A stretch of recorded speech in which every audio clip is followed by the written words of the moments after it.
Hello everyone, welcome back to my channel. If you're new here, my name is Colleen and I am happy that you're here with me today. Today I'm going to work on a recipe I may have shared in the past. If I have, you've seen this already, but I'm not sure. I've got so many videos out there now that I'm not sure what I've done and what I haven't. Although I guess I could go look through the multiple hard drives and see if I've done it.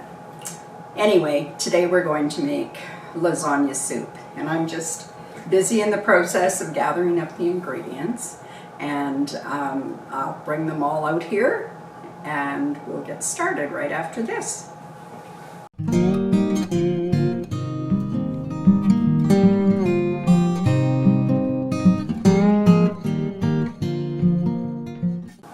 Now this is a quick and easy recipe. It does take a few ingredients, but mostly they're things that you're going to find in your pantry. In fact, for me, I think the only thing that I needed to pick up from the grocery store that wasn't in my pantry was some ricotta cheese for the top. Other than that, everything I had was in my pantry. So right now, I am going to drop a pound of lean ground beef into my pot, my soup pot that I have on the stove heating up. And along with that 1 pound of lean ground, I'm going to add about a half a pound of Italian sausage. Now, you can leave the Italian sausage out, but it does add a little something to the dish. So I'm just going to grab a small baggie here so that I can pick this up and squeeze it in half and put that on top. And I'm going to take this over to the stove and get it started, and then I'll be right back so that we can move on to the next step. I'm certain you can hear that going on over there. So I will be busy working on the next step. So we need an onion, probably about a full small onion. We're also going to be adding some onion powder to the dish. So these two things, so fresh onion and onion powder, give distinctively different flavors to the dish. So in my dishes you'll often see me use both garlic powder and both onion powder and fresh onions, because the two flavors combined are just so good. They bring so much to the dish. So here we go. This guy doesn't want to give up his skin. Okay, so I'm going to chop this up, and we will get it ready to go along with, once I've got this done, I'm going to mince up 4 cloves of garlic. Sorry, that was noisy. And then we'll have all of our chopping done. Now, because we're making the lasagna soup, most of the things that are in this soup are small. So I'm going to keep my onions small. The only thing of any substance besides the hamburger bits that are in the soup are the lasagna noodles themselves. So we're going to make these onions small enough that they almost melt away while we're cooking. I can hear that meat needs to be stirred, so I'll be right back. Let's move along. We've got the onion ready. This soup doesn't take much time. I'm just going to clean off these ends of these cloves, and then we'll mince them up. And I think that's all the chopping we have to do even. This recipe goes really, really fast. once you have everything all gathered up.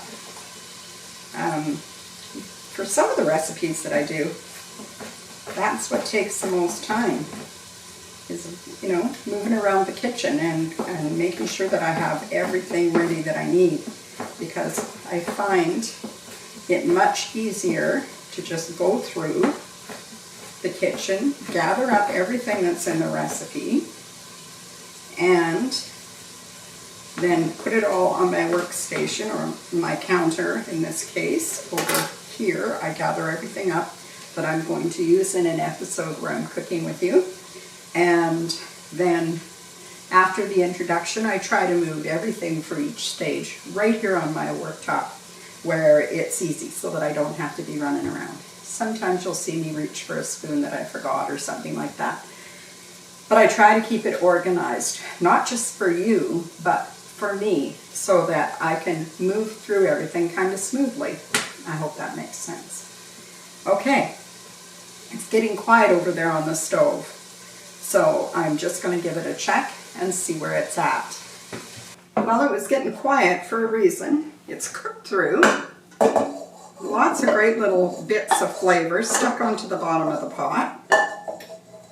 And I am just being very cautious about what I'm taking out here, because I wanted to see how much oil was left in the bottom of the pot. This is what it looks like. There is about a tablespoon in there, which is just perfect. If I didn't have that much left in there, I would add a tablespoon of olive oil to the pot, just to get these things going. So I'm going to put the following things into the pot, and then the pot back on the stove. So we need about 3 tablespoons of tomato paste. And I buy the tomato paste in a tube because I just find it easier to use, and I don't have to worry about whether or not I have put a can of tomato paste into the fridge in a little plastic bag, or whether I've frozen it in ice cube trays or what. I just open it up, squeeze it out, put it back in the fridge when I'm done. Clean, easy. I need a teaspoon of oregano. Let me grab a teaspoon. This is going to have all those lasagna flavors. I need a teaspoon of onion powder, a half to a teaspoon. I'm going to put a teaspoon. I need a teaspoon and a half of basil. And I take these lids off because I like to pour fast. And you can see I'm not afraid to be generous with the spices. I think that's something that we don't do nearly enough of in today's society, is put spice into the food. Okay, I think I've got everything in there I need now. I'm not adding any salt yet. I did add some pepper. You would have seen that right at the end. So this is going to go back on the stove. And while that's on the stove and starting to sweat down these onions and the garlic, and I am going to be working on the topping for this dish. Okay, for the topping, we need some ricotta cheese. And this is going to make enough for probably 6 hearty bowls of soup, or maybe 8 even. So I'm going to use just over a cup of ricotta cheese in here. And you could skip this step altogether if you chose to. That would be entirely up to you. I'm going to use about a half a cup of grated parmesan cheese, and I am grating it by hand because the stuff you buy in the bag, while I use it all the time, there's some things that it's better for than others. And so that it will melt really nice on top of the soup, we want to use a cheese that hasn't been run through the process to keep it from clumping. So when they do that, it puts a coating on the shredded cheese and it stops the cheese from clumping together. So we want it to be able to melt without being impeded in any way. So there's our mozzarella cheese, and this is our parmesan. So I'm gonna make it a little finer, and we need about 1/4 cup of parmesan cheese. And if what you have in your kitchen is parmesan that comes out of a shaker, like we often do, then you use that. Don't worry about buying something special for this dish. And that's plenty of parm also. I'm going to set that aside. We have our cheeses ready to go into this bowl with the ricotta. I've made quite a mess here, so I'm going to work around it. I hope you guys are all doing well. We have had our first really heavy frost of the year. It definitely went well below zero. I'm not sure about how to convert it. It was, minus 7 degrees Celsius here. I will try and remember to convert that after for you. There we go. Now we got the cheese topping ready. And we're going to set that aside. I'm actually going to stick that into the refrigerator. So now let's just clean up some of this cheese off the counter. Grab a cloth. I'm going to bring that pot back over here. I will tell you what I did. So it was getting a little hot over there. So I took and opened one of my quarts of chicken stock, and I poured some chicken stock in it to take the heat down some, because there's not very much fat in there, and I didn't want the wonderful little bits of flavor that we were developing in there to burn. So now there's our start right there. So we're going to add, where's my can opener? We're going to add a can of tomato sauce. Now you could add crushed tomatoes here if you had them. Again, I went into my cupboard and all I had was tomato sauce. So that's what I'm using. Whoops. One thing I don't like about this can opener is it leaves little bits of paper on the edge of the lid, which is kind of annoying because you're always picking it out of the food. I have also a can of diced tomatoes, and this one I would say would be, it's 540 milliliters, so it's going to be a couple of cups. So it'll be your smaller can of tomatoes in the grocery store. You know, you can buy the plump ones or the ones that aren't quite so plump. This one's somewhere in the middle of that. So that over there, get rid of that lid. And I like the chunky tomatoes in there so that there's a vegetable holding its shape in there while we're cooking this soup. I'm going to mix this up. It smells so good already.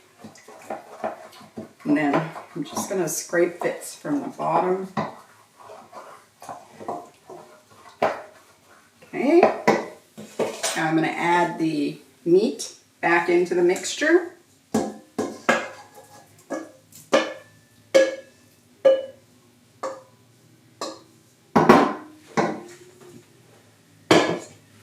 And give it a good stir.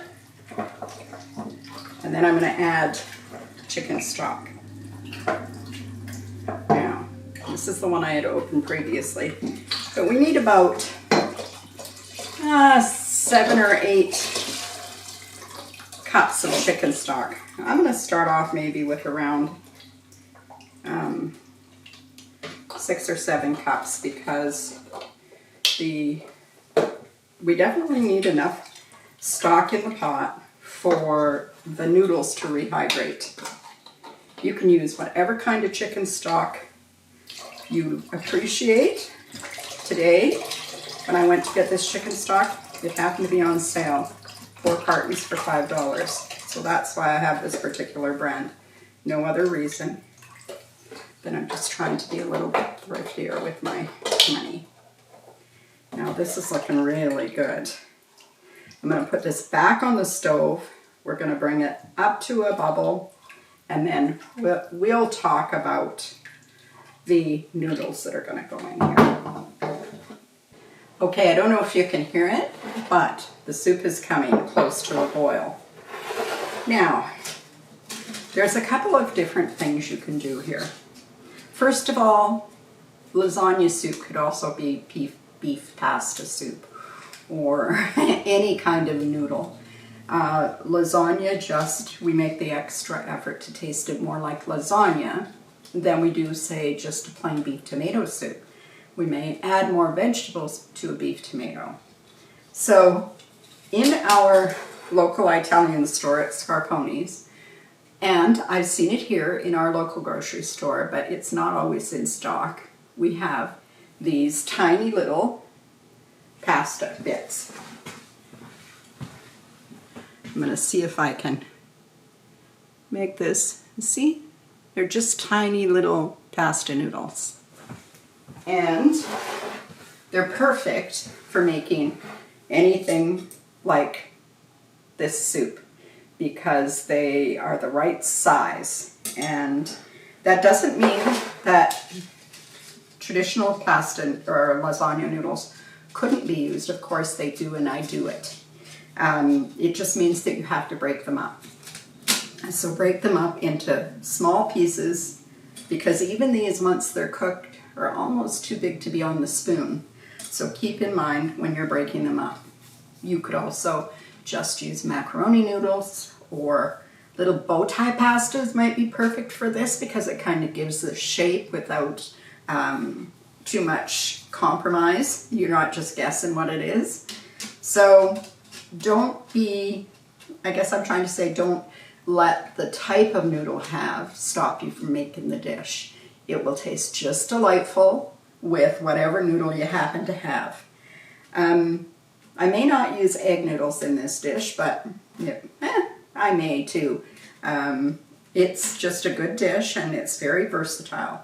So sometimes we get hung up on whether or not we have the right ingredient for a dish, but very often it's easy to substitute something else. So I've chosen today to use the little little lasagna noodles for the soup, and I think that 2 cups is plenty. That'll be all I need because we're relying on all the other things that are already in there, the tomatoes and the hamburger, and this will suck up a lot of the juice as it cooks, and this is a really good soup. It's very hearty. I think that you could definitely add more vegetables to this if you just wanted an even heartier dish that had more vegetables in it. But that's entirely up to you. Again, don't let what's going on in the recipe that's written on the page be your only guide. You'll be surprised what you can come up with. Okay, so I'm going to go check and see if that's at the boil yet, and if it is, I am going to put this pasta into that pot, and I'm going to cook it, probably let it boil about 10 minutes before I check it, because I don't want to overcook the noodles. And when I say that, I should also say that while we have frozen this soup, we find that the pasta doesn't hold up very well in the freezing. I don't know what it is, because we freeze a lot of pastas. Maybe it's the kind of pasta that's in there, but we can leave it about a month, but not longer than that. So if you're going to make a big batch like I am today and then freeze portions for yourself. Keep in mind that you need to, be aware of that, or cut the whole recipe in half and just make half that much, and then you don't have to eat it so long. It's kind of like Thanksgiving. My grandson, his name's Mike, he's an adult now, and he texts me to say, "Hey Nan, what did you guys have for dinner? Did you have turkey?" And I said yes. We'd driven to Kamloops and we had dinner with our friends Keith and Lynette and their families, and we had a turkey dinner. It was lovely. And long distance friendships are some of the best, because you get together and you only have a set amount of time and you pack as much as you can into it. It was a delightful weekend. Anyway, Mike said to me, I asked him then if he had turkey, and he said yes, we had turkey on Thanksgiving Day, and then we had turkey casserole the next day, and he said today we're eating turkey sandwiches, but we're just about to the end of it. It's one of the things about having meals that go on is that by the time you're running out of it, you're happy you are. So don't be afraid to freeze some things or put them away for another time, or share them with your neighbor. Maybe they didn't have a chance to have some turkey at Thanksgiving. Anyway, let me get to that pot and check on it and get those noodles in, and I'll come back as soon as this soup is ready for serving. Oh, I wish we could share the smells that are coming out of my kitchen right now. This soup is just gorgeous. And you can see the noodles have cooked up nicely. They're perfect right now. And I'm just going to get rid of that spoon and grab a ladle. And I am going to ladle up some of this soup right into the bowl. Now, if you wanted more soup and less the other things, then you could definitely add another cup or two of chicken stock. Now let me just grab the topping, which is really what makes this dish. So here we are. I'm just going to take a scoop of this, and I'm going to put it on top, and with each bite I'll scoop a little of that, and look at this wonderful dish. This is delicious and hearty, and it took very little time to make it, and we are going to have it for dinner tonight. It's a really hearty soup that, well, you could have it for your lunch for sure, because it's quick and easy, but it's very hearty, so it makes a good dinner. I'm just going to put some bread in the toaster and toast a piece of bread to go with it, and you could serve garlic bread with it. You could serve a salad on the side and help to bring up the number of vegetables. It's just a really good all-around dish. I hope you guys are having a wonderful week. I know that here in Canada we've had our Thanksgiving, but our American friends are just starting to think about the things that they're going to prepare for their Thanksgiving, and it's about 6 weeks away now, so I will wait until it gets closer to wish you all a happy Thanksgiving. But in the meantime, folks, take care, everyone. I think about you all the time, and I keep you in my prayers, each and every one of you. I appreciate your responses and your comments and your love, outpouring of love to me. I appreciate you all so very, very much. If you haven't already subscribed to the channel, I hope you'll take a moment to do that and ring that little bell so you don't miss any of the episodes. And in the meantime, folks, I'm going to go have my dinner. I will talk to you again soon. Bye-bye.